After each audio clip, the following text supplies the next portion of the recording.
এই মুহূর্তে খবর পাওয়া যাচ্ছে প্রাথমিকে শিক্ষক নিয়োগ দুর্নীতি মামলায় আরো একজনকে গ্রেফতার করা হয়েছে। প্রকাশ সিনহা আমাদের প্রতিনিধি আরো বিস্তারিত বলতে পারবেন এই নিয়ে। প্রকাশ।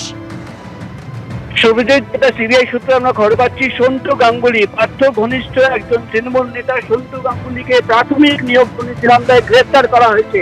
এবং যেটা সিবিআই সূত্রের খবর, তদন্ত করতে গিয়ে একাধিক তথ্য পাওয়া গেছিল, টাকার লেনদেনে তার ইনভলভমেন্ট পাওয়া গেছে। এমনকি সিবিআই তরফে দাবি করা হচ্ছে যে প্রাথমিক নিয়োগ দুর্নীতি মামলায় তদন্ত করতে গিয়ে তারা জানতে পারে যে বেআইনি যে রিক্রুটমেন্ট হয়েছিল সেখানে কিন্তু তার ইনভলভমেন্ট পাওয়া গেছে। তোমার মনে থাকবে, তার বাড়িতে গিয়েও কিন্তু তল্লাশি অভিযান চালানো হয়েছিল এবং সিবিআই তরফে দাবি করা হচ্ছে তার বাড়ি থেকে, অর্থাৎ সন্তু গাঙ্গুলি পার্থ ঘনিষ্ঠ একজন তৃণমূল নেতা, তার বাড়ি থেকে বেশ কিছু ডকুমেন্ট পাওয়া গেছিল, যেটা সামনে রেখে তারা জানতে পারেন যে বেআইনি ভাবে যে নিয়োগ হয়েছিল সেখানে তার রিকমেন্ডেশন ছিল, টাকার লেনদেনের তার ইনভলভমেন্ট ছিল। এবং সেই সূত্র সামনে রেখেই কিন্তু গত কয়েকদিন ধরে তদন্ত চলছিল।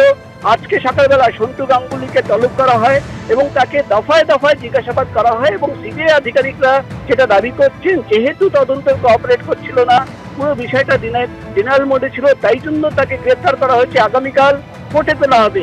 অর্থাৎ সন্তু গাঙ্গুলি বেহালার বাসিন্দা তৃণমূল নেতা এবং পার্থ ঘনিষ্ঠ একজন তৃণমূল নেতা, তাকে কিন্তু প্রাথমিক নিয়োগ দুর্নীতি মামলায় গ্রেফতার করা হয়েছে।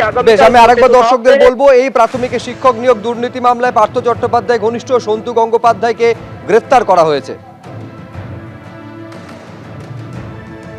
কয়লাকাণ্ডে বিকাশ মিশ্রর বিরুদ্ধে চার্জ গঠন হওয়ার কথা ছিল আজ, কিন্তু বিকাশ মিশ্রকে পক্সো আইনে পুলিশ গ্রেফতার করা এবং তার পুলিশ হেফাজত হওয়ায় সেই চার্জ গঠন আজকে সম্ভব হলো না।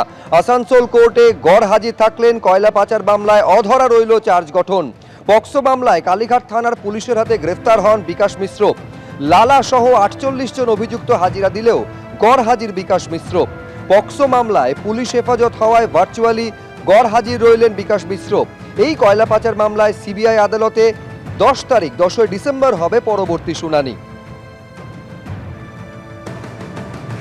जो अक्यूज्ड हैं उनको जुडिशियल कस्टडी दिया है, लेकिन पहले उनको 28 तारीख तक पीसी में पुलिस कस्टडी में भेज दिया गया है। इसमें डेली उनके मेडिकल चेकअप वगैरह का प्रोविज़न उन्होंने ऑर्डर किया है और साथ में उन्होंने ये भी हेल्ड किया है कि प्राइमा फेसी एफआईआर के अंदर कोई भी सेक्सुअल एलिमेंट नहीं है।